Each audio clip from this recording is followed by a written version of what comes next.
मैं लोन का किस्त नहीं भर पा रहा हूँ, अब मैं क्या करूँ?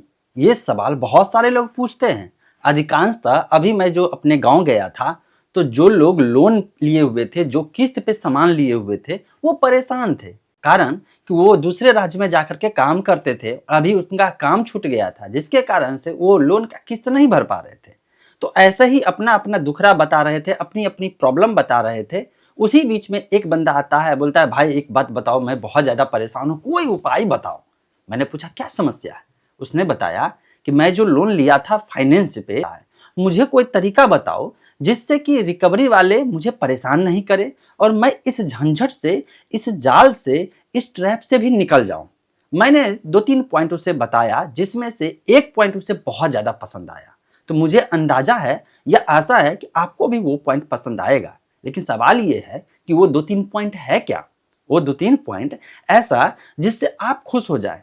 अगर आप या आपके रिश्तेदार या आपके जान पहचान में कोई भी बंदा लोन लिया हुआ है और लोन का किस्त देने में फेल हो रहा है, उस ट्रैप में फंसते जा रहा है, जिसके कारण से उसकी मानसिक शांति खत्म हो गई है, घर में झगड़ा शुरू हो गया है, वो सही से रह नहीं पा रहा है, जिसके कारण से कोई काम सही से नहीं कर पा रहा है, मेंटल पीस पूरी तरह से डिस्टर्ब हो गया है, तो उनके लिए ये वीडियो रामबाण साबित होगा। और ये वीडियो आपको भी पसंद आए तो लास्ट में उनके साथ शेयर करके उन्हें हिम्मत दीजिएगा। बहुत तकलीफ होती है जब आप किसी से पैसा लोन पे लिए रहते हैं, किस्त पे लिए रहते हैं, और आप जिस भरोसे लिए रहते हैं, जो काम धंधा कर रहे होते हैं, वो काम आपका डिस्टर्ब हो जाता है। क्योंकि आप जब भी लोन लेते हैं, या कोई भी बंदा इस धरती पे कोई भी लोन लेता है, तो ये मान के चलता है कि मेरे पास अभी जो करेंट इनकम सोर्स है, ये कंटिन्यूअस रहेगा, लाइफ टाइम रहेगा या इससे ज़्यादा बड़ा हो जाएगा। तो मैं इसीलिए इतना साल का लोन ले लेता हूँ, 5 साल का लोन लेता हूँ, 1 साल का ले लेता हूँ, 3 साल का ले लेता हूँ या 20 साल का लोन लेता हूँ। कारण कि उसे लगता है कि पहले ये पैसा ले करके कुछ काम कर लेता हूँ और जो मैं काम धंधा कर रहा हूँ उससे धीरे धीरे पैसा चुकाता रहूँगा। बहुत सारे लोग कंज्यूमर लोन लेते हैं, बहुत सारे लोग होम लोन लेते हैं और मैक्सिमम लोग उसमें से पर्सनल लोन लेते हैं। बिजनेस लोन बहुत कम लोग लेते हैं, राइट? अब ऐसे कंडीशन में आपका ईएमआई फेल होता है, तो आप भी जानते हैं कि 3 किस्त फेल होता है और तुरंत में आपका खाता एनपीए हो जाता है। एनपीए होना आपके सिविल स्कोर को बर्बाद कर लेता है। अच्छा, उतना तक तो चलेगा, लेकिन ये रिकवरी एजेंट वाले आपके कॉल पे एकदम चढ़े रहते हैं, आपको कॉल पे कॉल करते रहते हैं कि पैसा सर दे दीजिए, मैसेज पे मैसेज, व्हाट्सएप पे व्हाट्सएप। और इतना नहीं, कुछ कंपनियां, कुछ एनबीएफसी, कुछ फाइनेंस कंपनियां तो आपका रिश्तेदार या जान पहचान वाले या गारंटर जिसने वो अपना मोबाइल नंबर डाला था, उसको कॉल करके आपका बेइज्जती करते रहते हैं। आपको बहुत शर्मिंदगी महसूस होती है कि मैंने ये कौन सा पाप कर लिया, क्यों मैंने लोन लिया। लेकिन आप तो ले चुके हैं, अब तो चाहिए सोल्यूशन आपको। और सोल्यूशन में क्या क्या हो सकता है, क्योंकि आपके पास पैसा तो है नहीं। अब पैसा नहीं है तो 2-3 उपाय है। उपाय में पहला ये है कि लोन को रीस्ट्रक्चर करवा लीजिए या टेन्योर बढ़वा लीजिए, है ना? कैसे होगा? तो आप बैंक से बात करिए, रिकवरी एजेंट से बात करिए, या जो हो सके लोन डिपार्टमेंट का जो भी बात करने लायक जिस भी पोस्ट पे है उससे बात करके पहले अपनी समस्या बताइए। सीधी बात कहिए कि मेरे पास इनकम के सारे रास्ते बंद हो चुके हैं। ये बात बोल दीजिए क्लियरली, मैं अभी फिलहाल लोन देने के लिए सक्षम नहीं हूं। लोन देने का मतलब किस्त वापस देने के लिए मैं सक्षम नहीं हूं।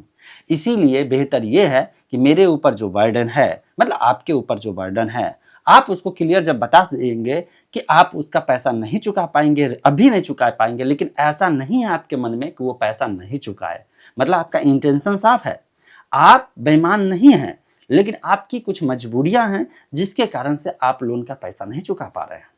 ऐसे में उसको कहिए कि टेन्योर बढ़ा देने के लिए, किस्त घटा देने के लिए, या तो एक ग्रेस पीरियड मांगिए। कहिए कि इतने दिन तक मैं पैसा नहीं दे पाऊंगा। एक टाइम पीरियड, एक अंदाजा बनाइए, 5 महीना हो गया, 6 महीना हो गया, 2 महीना हो गया, जब तक आप कोई काम न पकड़ ले तब तक के लिए कहिए कि मैं 2-3 महीने के लिए कोई काम पकड़ने के लिए जा रहा हूं, काम मेरा चल जाएगा, इसके बाद मैं आपको पैसा दे दूंगा। तो ये ग्रेस पीरियड मांगिए, उनसे डिमांड करिए। ऐसा कहिएगा तो जो लोन देने वाली कंपनी है, चाहे बैंक हो, एनबीएफसी हो, फाइनेंस कंपनियां कोई भी हो, उसे अंदाजा मिल जाएगा कि अच्छा ये बंदा ये ईमानदार है, ये पैसा बेईमानी नहीं करेगा। मतलब आप पैसा बेईमानी नहीं करेंगे, बेईमानी नहीं करेंगे, आपकी कुछ मजबूरियां हैं तो वो इस पे सोचेंगे, वो विचार करेंगे, क्योंकि एक बंदा कोई डिसाइड तो करेगा नहीं, सारे लोग मिल करके डिपार्टमेंट में लोग करेंगे कि ये जो पैन नंबर है, ये जो लोन लेने वाले जो है, इसके साथ ये मजबूरी है और इसका ये समस्या है, इस तरह से पैसा रिकवरी करना। क्योंकि ओवरऑल उनको करना है बिजनेस, उनको तो चाहिए पैसा, वो अपने पैसे को डूबते तो देखना नहीं चाहेंगे, तो कुछ ना कुछ तो करेंगे। दूसरा तरीका है जिसमें आप पैसा देना ही नहीं चाहते हैं, आप माइंड सेट कर लिए हैं कि मैं अब इसको पैसा नहीं दूंगा, मेरी मजबूरी है, ठीक है, बाद में पैसा आ भी जाए फिर भी मैं पैसा इसको नहीं दूंगा। तब तो लोन देने वाली संस्था परेशान हो जाएगी, बैंक परेशान हो जाएंगे, उनकी मजबूरी हो जाएगी, वो नोटिस पे नोटिस देंगे, इसके बाद बुलाएंगे लोक अदालत, करेंगे डील का मतलब सेटलमेंट करेंगे। इससे पहले वाला वीडियो में बताया था ना, लोन सेटलमेंट होने के बाद भी लोन मिलता है, कैसे मिलता है उसके लिए तो आपको वो वीडियो देखना पड़ेगा। लेकिन फिलहाल समझ लीजिए, लोन सेटलमेंट करवाने के लिए बैंक वाले जब मजबूर हो जाएंगे तो वो आपको बुलाएंगे पहले ऑफिस के बाद एक तय तमन्ना होगी कि आप कितना देंगे, मतलब आप फाइनली कितना अमाउंट उसको वापस करेंगे। क्योंकि सेटलमेंट तभी होता है जब आप लोन का रिकवरी नहीं देंगे, मतलब कि उस बैंक को लग जाएगा या उस फाइनेंस वाली कंपनी को लग जाएगा कि ये जो पैन होल्डर है ये अब पैसा डूब जाएगा, इससे बेहतर है जो दे रहा है प्यार से फुसला करके इससे ले लो। और आपके दिमाग में बैठा हुआ है मैं तो इसको पैसा दूंगा नहीं, मैं इसको पैसा नहीं दूंगा, इसलिए जितना हो सके अरे बैंकिंग कार्रवाई जो होगा, फालतू का कानूनी कार्रवाई जो होगा, इससे बेहतर है सेटलमेंट कर लेते हैं। सेटलमेंट में डील होता है, डील में ये होगा कि चलो जो बचा हुआ अमाउंट है, जिसे आउटस्टैंडिंग अमाउंट कहते हैं, जो मूलधन बचा हुआ है, उसमें से आप कितना वापस करेंगे। फाइनली आप कह देंगे 30% करेंगे, 40% करेंगे, जितना पे जो बचा हुआ उसका 30-40% आप करने को रेडी हो गए। और बैंक को ये बात मंजूर हो गया कि चलो यार इतना से कर लेते हैं, नहीं दे रहा है इससे बेहतर तो यह है और इसको खत्म करो। अपने बुक का मतलब है कि रिकॉर्ड में लॉस के रूप में मेंशन कर देते हैं कितना का लॉस हो गया ये बिजनेस। अब जिसने लोन अप्रूवल किया था उसके ऊपर तो कार्रवाई बाद में इंटरनल होगा बैंक की तरफ से, लेकिन फिलहाल के लिए सेटलमेंट की बात होगी। लोक अदालत में मामला जाएगा, लोक अदालत में जब जाएंगे आप वो पैसा जमा करेंगे, फिर मिलेगा आपको एनओसी मिलने के बाद आप अपने घर चले आएंगे। लेकिन उसका नुकसान यही कि आपको लगभग 7-8 साल के लिए लोन नहीं मिलेगा। बैंक वाले जल्दी लोन देना नहीं चाहेंगे, लेकिन उसके भी कुछ तरीके हैं, उसके भी कुछ लूप होल्स हैं, उसके भी कोई बाईपास है कि आपका सेटलमेंट दिखा रहा है, आपका सिविल स्कोर एकदम 500 तक पहुंच गया, लेकिन इसके बावजूद भी लोन मिलता है। मैंने देखा है, मैं अपने रिलेशन में देखा हूं कि जिनका सिविल स्कोर एकदम गंदा हो गया था, जिससे इससे पहले बैंक वाले परेशान थे, उसी को वही बैंक में बाद में पैसा देने के लिए आते हैं, चाय पीते हैं, बोलते हैं सर जी बताइए कितना का मैं लोन आपको कर दूं। कुछ ना कुछ तो बात होगा, कुछ ना कुछ तो तरीका होगा। तो प्रैक्टिकल गाइड तो मैं हमेशा से बताता हूँ। मैं अपने रिलेशन में जो देखता हूँ, जो इतने बड़े बड़े बिजनेस ऑनर हैं, इतने बड़ी बड़ी संस्था चलाते हैं, मतलब कि इतना पैसा वाले हैं, तो मैं तो वहाँ तो बैंक वाले को आते हुए देखता हूँ। पूरा ब्रांच उठ करके आ जाता है, सर मुझे 10 मिनट का समय दे दीजिए, 5 मिनट का समय दे दीजिए, मैं चाहता हूँ कि आपके जितने एम्प्लॉय है उसका सैलरी अकाउंट अपने बैंक में खुलवाना चाहता हूँ। ऐसे ऐसे मेरे रिलेशन में लोग हैं, तो मैं तो देखा हूँ, मैं प्रैक्टिकली जान रहा हूँ कि आप अगर कम पैसे वाले हैं तो आपके ऊपर बैंक वाले ऐसे चढ़ेंगे जैसे आपने इस धरती का सबसे बड़ा गुनाह कर दिया, पाप कर दिया। लेकिन अगर आप पैसे वाले हैं तो वही bank manager, regional manager, zonal manager आपके यहाँ चाय पीने के लिए लाइन में रखे रहेंगे। आप पैसा नहीं भी देंगे फिर भी के प्यार से कहेंगे सर दे दीजिए ना थोड़ा सा। कभी कभी ऐसा सिचुएशन हो जाएगा कि आपका किस्त फेल होगा ना, आपके बिहाफ में वो मैनेजर पैसा डाल देगा लोन के लिए, और बाद में आपसे आकर के कैश भली ले ले, लेकिन वो पैसा डलवा देता है। ऐसा सिचुएशन आ जाता है।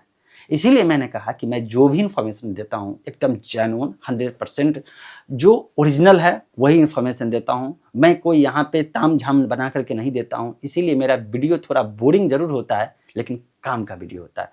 लेकिन एक बात तो छूट गया, सबसे लास्ट में मैंने बताया था कि वो क्या है, कौन सा पॉइंट है, सबसे लास्ट में यही है। मैं आपसे कहूँगा लोन सेटलमेंट मत करिएगा।